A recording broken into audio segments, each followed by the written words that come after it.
Hello दोस्तों, तो स्वागत है आपका हमारे YouTube channel my target by Maurya sir पे। तो आज के इस वीडियो लेक्चर में हम लोग देखेंगे क्लास 10 का एनसीईआरटी मैथमेटिक्स, और इसमें हम प्रश्नावली 3.7 को ही कंटिन्यू करेंगे और इसमें हम लोग प्रश्न संख्या 8 देखेंगे। तो चलिए सबसे पहले क्या कह रहा है हमारा प्रश्न, उसको पढ़ लेते हैं अच्छी तरह से, उसके बाद इसको डील करेंगे, है ना। तो यहाँ पे देखिए कि दिया हुआ है कि ABCD एक चक्रीय चतुर्भुज है। इस चक्रीय चतुर्भुज के कोण ज्ञात कीजिए। तो ये हमारा चक्रीय चतुर्भुज दिया हुआ है ABCD, ठीक। और बोल रहा है कि इसमें जो कोण बन रहा है प्रत्येक, यानी कि कोण A, कोण B, कोण C और कोण D ज्ञात करने के लिए कह रहा है, और आपको इस प्रकार रिलेशन दे दिया है। तो यहाँ पे चूंकि जो दिया हुआ है वो लिख लेंगे कि चूंकि दिया है ABCD एक चक्रीय चतुर्भुज है तथा कोण A बराबर 4y प्लस बी, कोण B बराबर हमारा क्या दिया हुआ है 3y माइनस 5, कोण C बराबर -4x और कोण D बराबर -7x प्लस 5। तो यहाँ पे रिलेशन दिया हुआ है x और y, तो आपको x और y का मान निकाल लेना है, और आप सभी में देखिए x और y ही है, तो हम x और y का मान निकाल लेंगे, तो इसमें रख देंगे तो हमारा मिल जाएगा, ठीक, सभी कोण प्राप्त हो जाएगा। तो आइए सबसे पहले हम लिख लेते हैं कि ABCD एक चक्रीय चतुर्भुज है तथा कोण A, कोण B, कोण C, कोण D बराबर जो दिया हुआ है वो लिख लेते हैं, क्योंकि ऐसा लिखना जरूरी होता है। तो हमने यहाँ पे लिख दिया कि क्योंकि दिया है कोण ABCD एक चक्रीय चतुर्भुज है जिसमें कोण A बराबर ये है ना 4y प्लस 20, और कोण B बराबर 3y प्लस -5, कोण C बराबर -4x, कोण D बराबर -7x प्लस 5। सो चलिए अब हम लोग x और y का मान निकालते हैं, और इस सभी कोणों में हम लोग रख देंगे और उसके बाद हमारा कोण मिल जाएगा। तो सबसे पहले चूंकि हम लोग क्या जानते हैं कि चक्रीय चतुर्भुज के आमने सामने के कोणों का जो योग होता है वो 180 डिग्री का होता है, या हम ये कह दें कि चक्रीय चतुर्भुज का जो आमने सम्मुख कोण होते हैं वो एक संपूरक कोण होते हैं।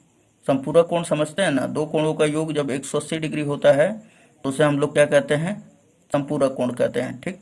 तो आप दोनों में से कोई भी लिख सकते हैं वर्ड।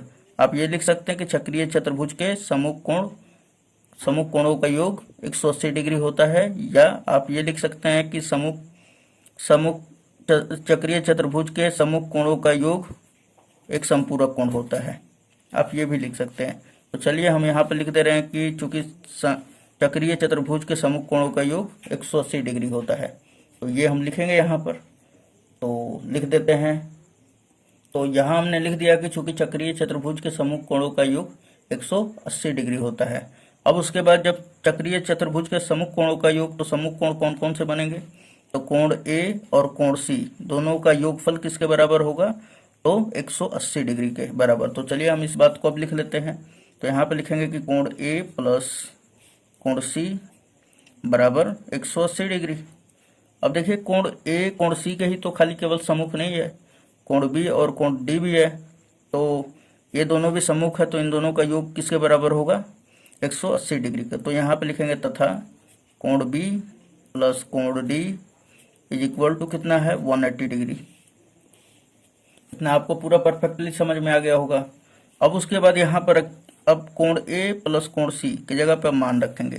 तो चलिए हम लोग रखते हैं कोण A की जगह पर क्या है, कोण A का मान तो 4y प्लस 20, चित्र में हम लोग देख सकते हैं 4y प्लस 20 है। तो चलिए हम लोग रख लेते हैं यहाँ पे कोण A का मान, तो 4y प्लस 20। उसके बाद फिर प्लस कोण C का मान कितना है, तो कोण C का मान -4x है, तो यहाँ पे प्लस है और ये -4x है कोण C का मान, तो प्लस और माइनस क्या हो जाएगा, माइनस का हो जाएगा, -4x इक्वल टू क्या हो जाएगा 180 के बराबर है, तो 180 डिग्री लिख देंगे। उसके बाद इसे और भी सिंप्लीफाई कर लेंगे अच्छी तरह से, जब प्लस में 20 है उधर जाएगा तो माइनस में हो जाएगा। सो यहाँ पे क्या बचेगा 4y और हमारा बचेगा -4x इक्वल टू क्या हो जाएगा 180 और -20, और जब घटाया जाएगा तो ये क्या मिलेगा हमें 160, ठीक। अब इन दोनों में से -4 कॉमन कर ले रहे हैं, क्योंकि जो x है उसे हम लोग प्लस में करेंगे, तो -4 कॉमन हमने कर लिया। x माइनस में है तो क्या आ जाएगा, प्लस में आ जाएगा, फिर y प्लस में है तो किस में आ जाएगा, माइनस में। इज इक्वल टू कितना हो जाएगा 160। अब देखिए कि -4 गुणा में इधर गया तो भाग में, तो हमारा फाइनली क्या बचेगा x minus y is equal to हो जाएगा -160 और बटा में 4। फिर 4 से कटाइए, 4 चौके 16 यानी कि 40 बार में, तो सिंपली हमारा क्या मिला x minus y is equal to क्या हो जाएगा -40। ये समीकरण 1 कर लेते हैं। ओके, समीकरण हमें मिल गया। अब दूसरे वाले से कर लेते हैं, दूसरे वाले से समीकरण बनाएंगे। तो कोण बी का मान क्या दिया हुआ है 3y माइनस 5, तो यहाँ पर रख लेते हैं 3y माइनस 5 और फिर प्लस सिंबल है तो प्लस दे देंगे। और कोण डी का मान क्या है, तो चलिए प्लस हमने दे दिया यहाँ पर। कोण डी का मान क्या है -7x प्लस 5, तो रख लेते हैं हम लोग इसे ब्रैकेट में लगाकर। तो -7x plus 5 is equal to ये किसके बराबर है, तो 180 के बराबर है, तो यहाँ पे लिख देंगे। उसके बाद फिर 3y और फिर ये -5, ये प्लस और माइनस क्या हो जाएगा, माइनस हो जाएगा, तो -7x। उसके बाद फिर ये प्लस और ये प्लस प्लस ही होगा, ये बचेगा 5 is equal to 180 degree. Okay, अब देखिए इसे अच्छी तरह से करते हैं। तो ये 7 और 5, सॉरी ये तो नहीं जुड़ेगा, ये माइनस और ये प्लस कैंसिल आउट, बचा हमारा 3y और ये -7x और इधर क्या हमारा 180। अब देखिए यहाँ पर कि सबसे पहले यहाँ पर यक्स है इस समीकरण 1 में, तो इसे भी पहले यक्स ला देते हैं, है ना। तो अब कुछ भी कर सकते हैं, मतलब -7x को पहले कर सकते हैं, लिख सकते हैं। तो या हम लोग लिख सकते हैं -7x प्लस का 3y इज इक्वल टू क्या हो जाएगा 180 डिग्री, है ना। और इसे कर लीजिए समीकरण नंबर 2, नो दिक्कत।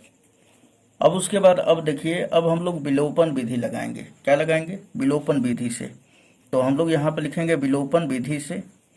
तो चलिए यहाँ पे हम लिख ले रहे हैं। तो यहाँ पे लिख लिया हमने कि विलोपन विधि से। विलोपन विधि से क्या हो जाएगा दोस्तों, तो आप ये जानते हैं ना, यहाँ पे देखिए यक्स है और यहाँ पे -7x है, तो दोनों में से कोई भी बराबर होना चाहिए। तो यहाँ पे ये -y है, यहाँ पे +3y है, तो चिन्ह से नहीं लेना देना, वैल्यू से लेना देना है। तो यहाँ पे देखिए 3 का मल्टीप्लाई है y में, और इधर कितने का है, कुछ भी का नहीं। तो हम सिंपली क्या कर लेते हैं कि समीकरण 1 में 3 का गुणा कर लीजिए, आसान भी हो जाएगा, है ना। तो यहाँ पे लिखेंगे समीकरण 1 में गुणा हमने किया कितने का, 3 का, और फिर जोड़ दिया हमने। समीकरण 2 में किसका गुणा किया, तो y के साथ किसका गुणांक है 1 का, तो इसमें 1 का कर दे रहे हैं, कोई दिक्कत नहीं। सॉरी ये 1 है से। अब हमने जब ये काम किया तो फिर हमें क्या मिला, तो यहाँ पे लिखेंगे समीकरण 1 में हमने 3 का गुणा किया, तो समीकरण 1 में कर रहे हैं तो 3 का मल्टीप्लाई x में करेंगे तो 3x, फिर 3 का इसमें करेंगे तो माइनस का 3y, फिर माइनस का 3 का इसमें करेंगे तो ये इज इक्वल टू -40 दिया 120। उसके बाद इसमें 1 का करेंगे तो ये पूरा वैसे ही उतर जाएगा, तो माइनस का 7x, फिर हमारा क्या है +3y और इज इक्वल टू कितना है 180 डिग्री। और ये अब हम लोग इस तरह का सिंबल पार लेते हैं, है ना। अब ध्यान दीजिएगा कि सबसे पहले कि हमने यहाँ पे जोड़ का सिंबल क्यों लगाया, यहाँ पे माइनस का क्यों नहीं लगा दिया। इसलिए हमने माइनस का नहीं लगाया क्योंकि यहाँ पे देखिए एक प्लस एक माइनस है, तो ये इसी तरह कट जाएगा। अगर मैं यहाँ पे माइनस कर देता तो सिंबल बदल जाता, ये माइनस है तो प्लस, ये प्लस है तो नीचे माइनस आ जाता। सो ये और ये कट जाएगा दोनों, क्योंकि दोनों बराबर है और साइन क्या है डिफरेंट है। अब बताइए यहाँ पर कि -4x और +3x घटेगा तो कितना हो जाएगा, तो आपका आंसर होगा -4x बचेगा। -4x किसके बराबर होगा, तो 180 में से 120 घटेगा तो कितना बचेगा 60 बचेगा। ओके, अब ये -4 गुणा में इधर आएगा तो भाग में, x बराबर हो जाएगा -60 और बटा का 4, डिवाइड कर दीजिए कितना बार में कटेगा, तो 4 एकम 4, 4 पाँचे 20, यानी x का जो मान आएगा हमारा कितना आ जाएगा -15। ओके, अब लिखेंगे समीकरण 1 से। तो अब हम लोग लिखेंगे कि समीकरण एक में यक्स का मान रखने पर, तो समीकरण एक क्या है, x minus y is equal to -40, और इसमें हम लोगों को यक्स बराबर -15 रखना है। अगर हम लोग यहाँ पर यक्स का मान रख देंगे तभी तो वाई का मान मिलेगा। तो चलिए हम लोग रख देते हैं। तो हमारा यहाँ पे लिखेंगे समीकरण एक से, समीकरण एक क्या दिया हुआ है, तो यक्स माइनस वाई बराबर -40। तो चलिए यक्स की जगह पे हम माइनस का 15 रख दे रहे हैं, और माइनस ये वाई है ही, बराबर किसके है, तो -40 के। अब देखिए माइनस में वाई है, माइनस में 15 उधर गया तो प्लस में हो जाएगा। तो यहाँ पे बचा माइनस का वाई इज इक्वल टू -40 और ये +15, और घटाएंगे तो कितना बचेगा, तो ये बचेगा हमारा 40 में से 10 घटेगा तो 30, और में से 5 घटा देंगे तो क्या बचेगा, -25। और अब आप देखिए कि इसे हम लोग माइनस और माइनस से कैंसिल आउट कर देंगे। y बराबर हमारा मिल गया 25, और x बराबर हमारा कितना मिला, तो x बराबर हमारा मिल गया -15। अब चलिए हम लोग क्या करते हैं, कोण निकाल लेते हैं। तो अब बताइए कोण क्या था हमारा, तो कोण A बराबर हमने क्या बताया था, अभी यहाँ पे दिखाया था कि कोण A बराबर है हमारा 4y + 20, कोण B बराबर हमारा 3y - 5, कोण C बराबर -4x, और कोण D बराबर हमारा -7x + 5। तो चलिए ये सब हम लोग निकाल लेते हैं। तो यहाँ पे हम लोग लिखेंगे कोण A बराबर, इसलिए तो चलिए हम लोग कोण A ज्ञात करते हैं। तो यहाँ पर कोण A बराबर 4y + 20 है, तो हम y का मान क्या रख देंगे, y का मान कितना है 25। तो यहाँ पर रखिए 25 चौके 100 हो जाएगा, और 100 में 20 जोड़ देंगे तो हमारा 120 हो जाएगा। तो चलिए इससे रख लेते हैं हम लोग 4 गुणे 25 + 20, और इज इक्वल टू क्या हो जाएगा 120 डिग्री। ओके, तो ये आपको समझ में आ रहा होगा। कोण B देख लेते हैं। तो कोण B हमारा क्या दिया हुआ है, तो कोण B बराबर हमारा दिया हुआ है 3y - 5, 3y - 5। चलिए y का मान रख देते हैं हम लोग 25, 3 × 5, y का मान कितना है 25, और माइनस का 5, फिर 25 दिया 75 में से 5 घटेगा तो 70 डिग्री आ जाएगा। उसके बाद फिर कोण C का मान ज्ञात कर लेते हैं। कोण C का मान क्या हो जाएगा, तो कोण C का मान दिया हुआ है -4x, और x का मान कितना है हमारा, तो यहाँ पे 15 डिग्री। तो चलिए यहाँ x का मान क्या है 15, तो यहाँ पे रख लेते हैं हम लोग -4, और कितना रखना है हमारे को x का मान, तो -15, 15 चौके 60, माइनस माइनस प्लस हो जाएगा। तो कोण C बराबर हमारा 60 डिग्री आया। तथा अब कोण D बराबर हमें निकालना है। तो कोण D बराबर क्या हो जाएगा, तो कोण D बराबर हमारा दिया हुआ है कितना, -7x और प्लस का 5। चलिए अब यहाँ पर रख लेते हैं हम लोग x का मान, तो -7 और x का मान -15 है, और +5। अब देखिए 15 सते 105 हो जाएगा, और माइनस माइनस प्लस, अब +5 हो जाएगा, तो कितना हो जाएगा 110 डिग्री। तो उम्मीद है दोस्तों आपको ये सारा का सारा समझ में आया होगा, ठीक। और यही हमारा क्या हो जाएगा, आंसर हो जाएगा एकदम राइटली। तो अब इसे आप स्क्रीनशॉट ले सकते हैं अच्छी तरह से, और अपना जो भी प्रॉब्लम है सारा दूर कर सकते हैं। तो ये पहला हमारा स्क्रीनशॉट हो जाएगा, ठीक। उसके बाद ये दूसरा, ये यहाँ से यहाँ तक, उसके बाद फिर ये तीसरा हो जाएगा हमारा, ये तीसरा है पूरा यहाँ तक कंप्लीट।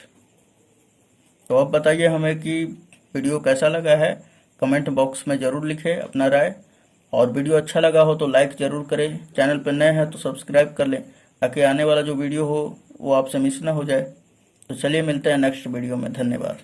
वीडियो को ज़्यादा से ज़्यादा अपने दोस्तों में शेयर करें ताकि हम लोगों का मेहनत का जो है वसूली हो सके थोड़ा बहुत।